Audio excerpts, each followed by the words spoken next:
मियाँ साहब बड़े होकर क्या बनोगे? नवाज शरीफ। हैं? ओ नवाज शरीफ बन के क्या करेगा? पूरा मुल्क खाऊंगा। पूरा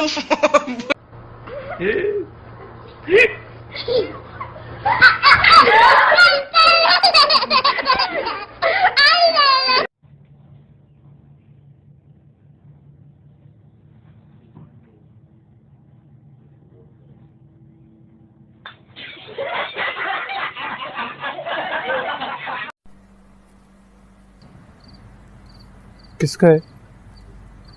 किसका हो सकता है? किसी लड़की का है? लानत हो तुम्हारी शक्ल पे, तुम्हें मैं ऐसी नजर आती हूँ? कलाइयों पे नंबर लिखते फिरूंगी। पति ने भी खाना खा लिया, बच्चों ने भी खाना खा लिया, हुन मेरा खाने का टाइम हो गया। केड़ी जी दाल बड़ी है। अच्छा बच्चों, जिन्हें जिन्हें टट्टी की हुणे ही दस दो, साफ कर दवा टट्टी मैं तुहाडियां हैं। चलो वड़ जाओ अंदर वॉशरूम च, बाद विच ना मैनू डिस्टर्ब करना कि मम्मा साफ कर दो टट्टी।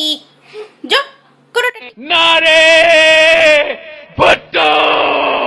कुत्ते का पिल्ला कुत्ता होता है, शेर नहीं। तेरा बाप कुत्ता है, तू कुत्ते का पिल्ला है। कुत्ता है तू, कुत्ता।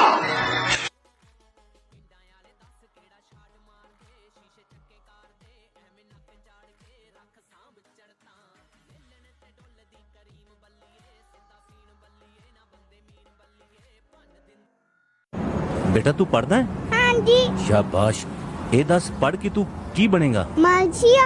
हैं की? उच्ची संदा मालशिया। ना ना बेटा मालशिया नहीं बनना। फिर वजीर आला बना दे। अच्छा अगर बना दा तो की करेगा? माल